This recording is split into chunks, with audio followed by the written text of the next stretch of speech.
भगवान का चमत्कार। वृंदावन के बाके बिहार मंदिर के पास बरगद के पेड़ के नीचे एक बूढ़ी माँ ने अपना बसेरा बना लिया था।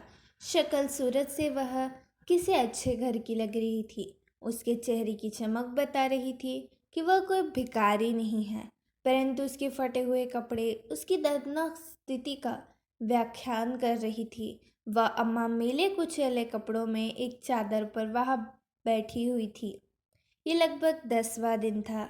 या कोई राह चलता उस पर तरस खाकर उसे कुछ खाना दे जाता, जिससे उसका गुजारा हो रहा था। श्रवण हर वर्ष अपने माता पिता की बरसी पर मंदिर में आता था और गरीबों को भोजन दिया करता था। उसके माता पिता का एक रोड एक्सीडेंट में मारे गए थे।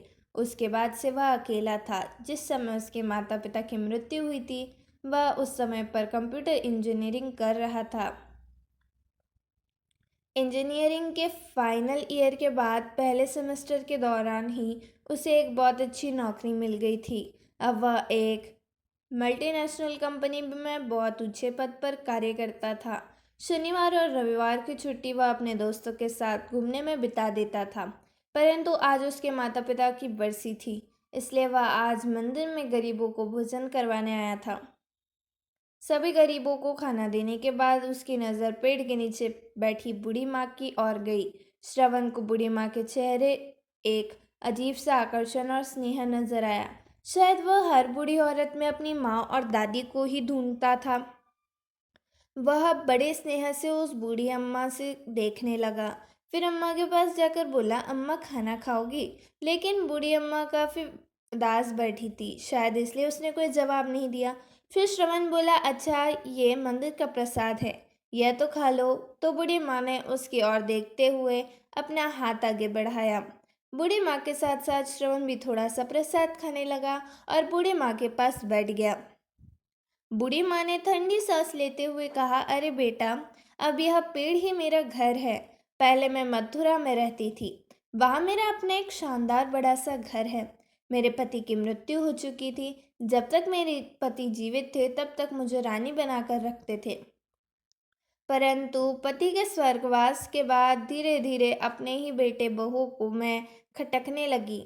बहू तो मेरे चेहरा भी नहीं देखना चाहती थी। मेरा बेटा मुझे अपनी कार में बिठाकर लाया था और मुझे इस मंदिर के किनारे बैठाकर यह कहकर चला गया कि कुछ ज़रूरी काम से जा रहा हूँ, 2 घंटे लग जाएंगे आने में। मैंने तो बेटे से कहा था कि मुझे साथ ले चल, परंतु वह नहीं माना। देखते देखते आज 10 दिन हो गए हैं। इंतज़ार करते करते मेरी आंखें पथरा गई है, परंतु ना तो मेरा बेटा आया ना उसकी कोई खबर। अब मैं समझ चुकी हूँ कि मेरा बेटा यहाँ मुझे क्यों लेकर आया था, क्योंकि उसकी पत्नी मुझे बिल्कुल भी पसंद नहीं करती थी। इसलिए मुझसे छुटकारा पाने के लिए मुझे यहाँ कान्हा की शरण में छोड़कर चला गया। यह कहते कहते बूढ़ी माँ की आंखों नम हो गई और चेहरा मुरझा गया। गरीबों को बांटने के बाद जो खाना बचा था उसने झट से निकाला और बूढ़ी अम्मा के चादर पर रख दिया। एक निवाला तोड़ा और अम्मा के मुंह में डाला और खुद भी खाने लगा। उसे ऐसा एहसास हो रहा था कि मानो वह अपने किसी परिवार के सदस्य के साथ खाना खा रहा हो। वह अम्मा के साथ कुछ देर नहीं बैठकर बातें करता रहा। अपने माता पिता की मृत्यु के बाद वह एकदम अकेला सा पड़ गया था। बिना अपने माता पिता के घर की काटना दौलत था। किसी किसी दिन तो वह अपने घर में कदम भी नहीं रखता था। दोस्तों के साथ घूमकर अपने दर्द से कम करने की कोशिश करता था, परंतु आज जब उसने अम्मा को थोड़ी देर के लिए बातचीत की तो उसे एक अपना सा महसूस हुआ। उसने अम्मा से पूछा, अम्मा मेरे घर पर चलोगी? बूढ़ी अम्मा ने कहा, जब मेरा अपना ही खून मुझे नहीं पाल पा रहा तो तुम क्या पालोगे? तो मैं दूसरे से क्या उम्मीद लगाऊंगी? रहने दो बेटा, मुझ पे पर दया मत करो। यहाँ बाकी बिहारी की शरण में रहकर अपना जीवन जैसे तैसे गुजार लूंगी। फिर श्रवण बोला, अम्मा मेरे माता पिता एक सड़क दुर्घटना में स्वर्गवासी हो गए और मैं इस दुनिया में बिल्कुल अकेला रह गया हूँ और घर में मेरे अलावा कोई नहीं है। आपको देख रेख मुझे मेरी दादी के साथ रहेंगी तो मुझे अच्छा लगेगा। उल्टा मुझे आपको सहारा मिल जाएगा। दिन भर के काम के बाद जब मैं घर लौटूंगा तो कम से कम देखने के लिए आपकी सूरत तो होगी। आपसे अगर हो सके तो मेरे लिए खाना बना दिया करना और घर की देखभाल कर लेना। आपको भी रहने के लिए घर मिल जाएगा और मुझे अपनी माँ और दादी के प्यार की ठंडी छाया मिल जाएगी।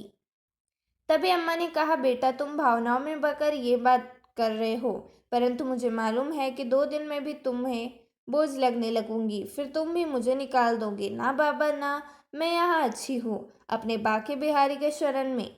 अम्मा, क्या किसी को अपने माता पिता बोझ लगते हैं? हाँ, दुनिया में कुछ लोग हो सकते हैं, परंतु सभी तो नहीं।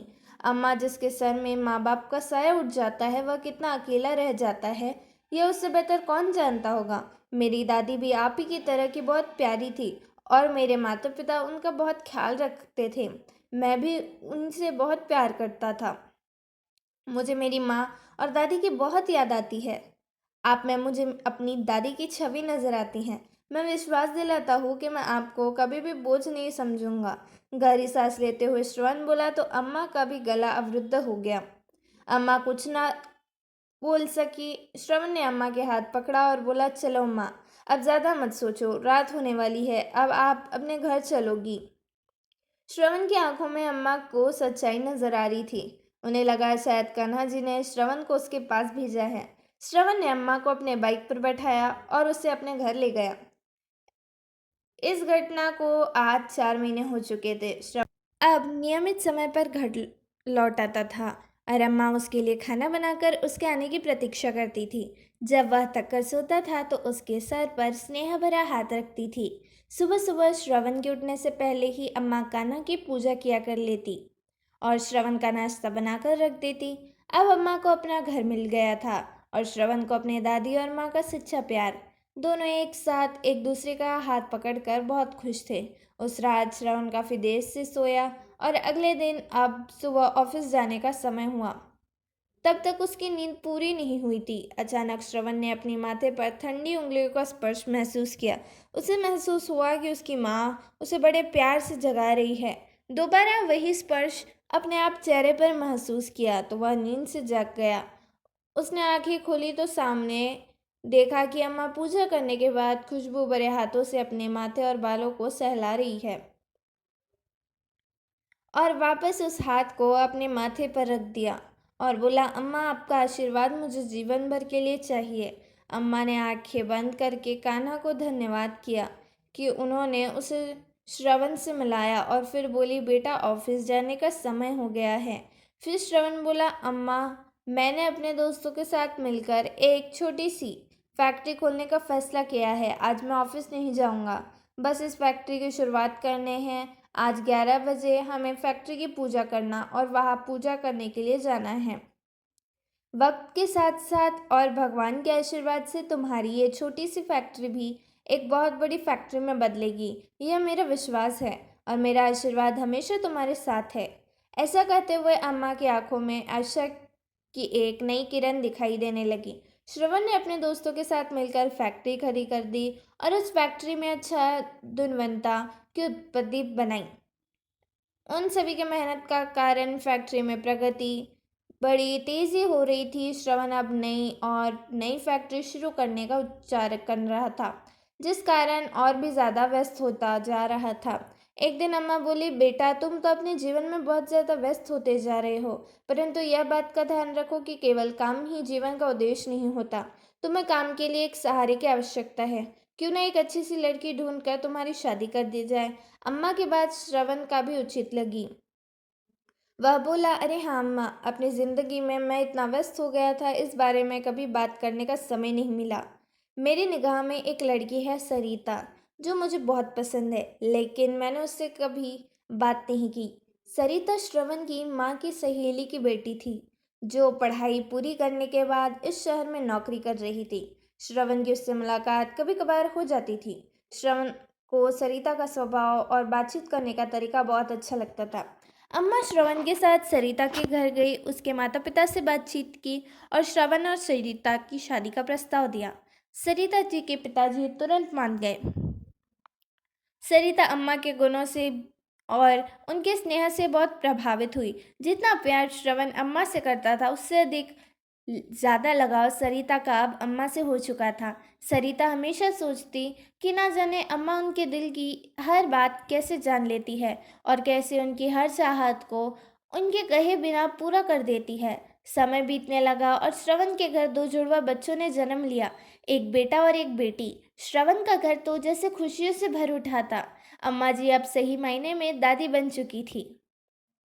अब उनकी मुख्य जिम्मेदारी श्रवण और सरिता नहीं बल्कि अम्मा के पोता और पोती बन गए थे। अब अम्मा का बिस्तर अपने पोता और पोती के कमरे में लगा दिया गया ताकि वे दोनों अम्मा के स्नेह की छाया में रहे और उनके संस्कारों के साथ पले बढ़े। बिना दादी के तो दोनों बच्चे एक समय का खाना तक नहीं खाते। जब भी बच्चे मम्मी पापा के साथ बाजार जाते तो जिद करके दादी को हमेशा अपने साथ लेकर जाते।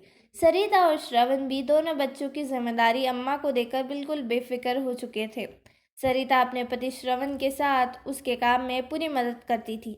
श्रवण को भी सरिता के रूप में बहुत अच्छी जीवनसाथी मिल गई थी, जिस कारण उसकी फैक्ट्री अब नई ऊंचाइयों को छू रही थी। उसकी फैक्ट्री की शाखाएं अब देश के अलग अलग शहरों में स्थापित हो चुकी थी, जिनमें हजारों कर्मचारियों कार्यरत थे।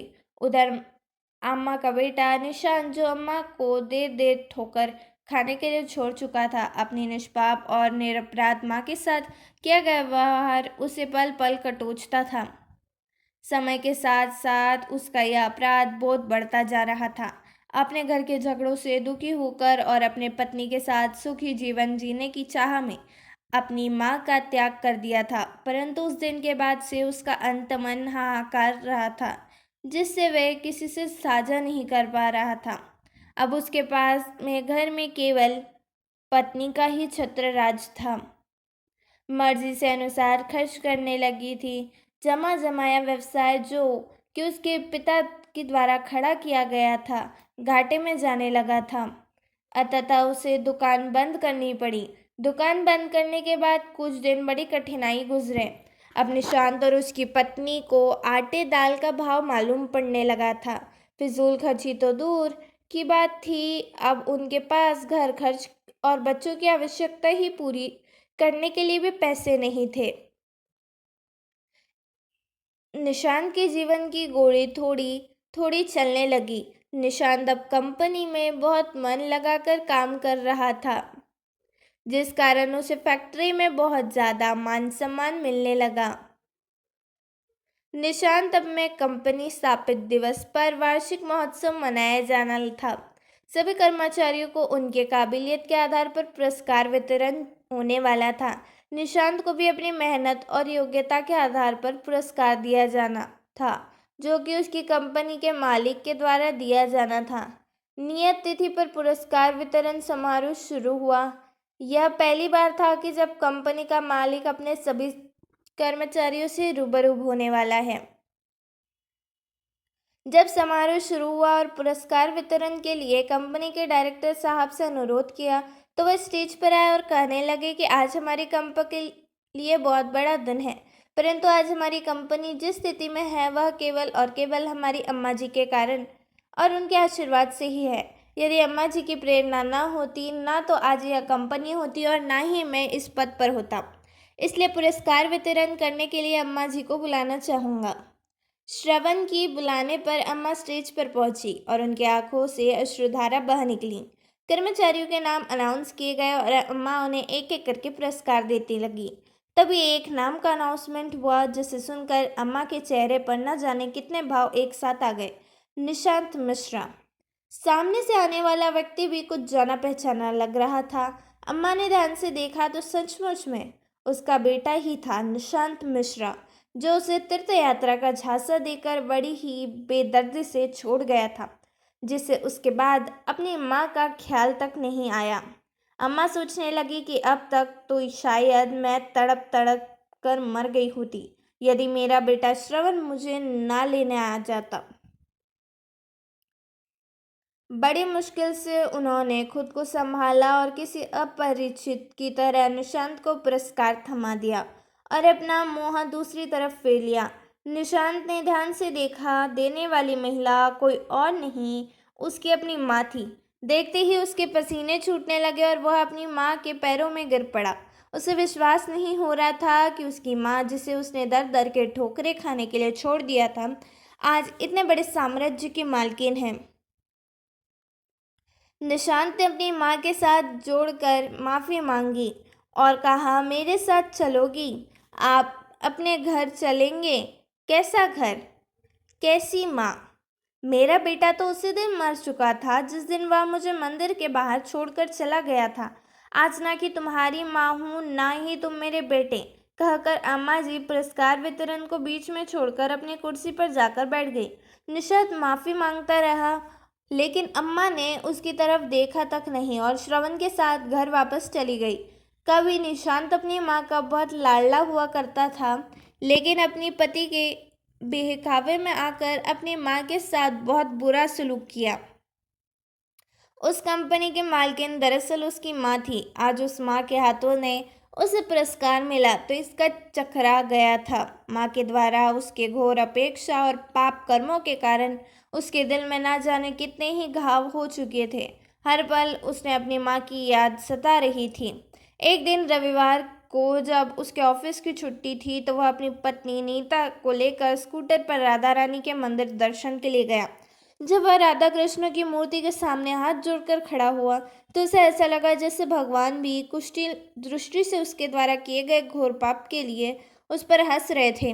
घबराहट में उसने आंखें खोली। पूजा पाठ करके मंदिर से आते हुए अपराध बोध के कारण उसकी मानसिक स्थिति बिगड़ती रही, जिस कारण सामने आता हुआ ट्रक नजर नहीं आया और तेज धमाके के साथ स्कूटर ट्रक से टकरा गया। वो दोनों बड़ी बुरी तरह से घायल हो गए।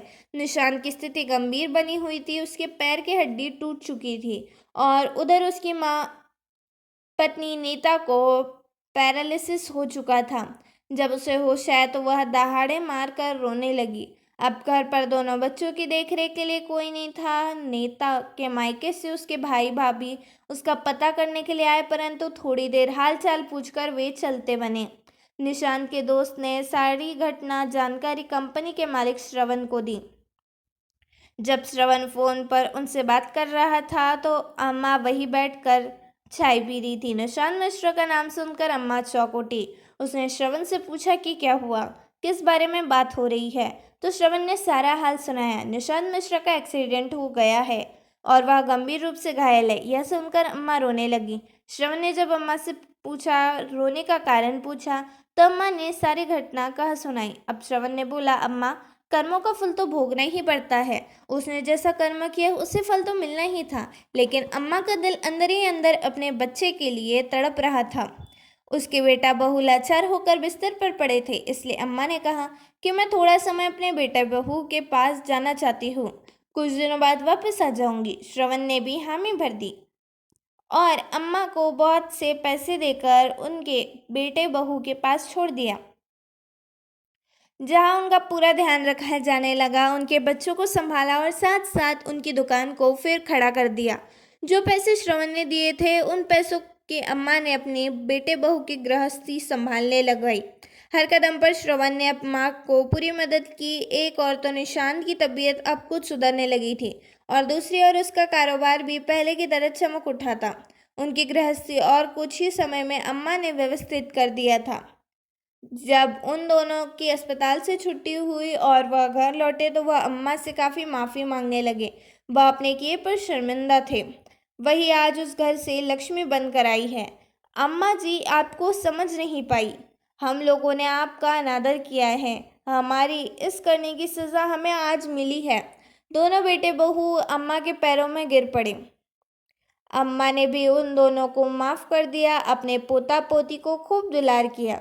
कुछ दिन और वहाँ रहने के बाद अम्मा ने कहा, अब तुम दोनों तबीयत में सुधार हो गए हो। मेरा बेटा और मेरा परिवार मेरा इंतज़ार कर रहा है। यह कहकर अम्मा ने अपना बैग तैयार कर लिया। बेटा बहू ने अम्मा के जाने से रोकने की कोशिश की, परंतु अम्मा ने कहा, मेरा बेटा श्रवण है, मुझ पर जान छिड़कता है। अब वही मेरा बेटा है, इसलिए अब मुझे जाने ही दो।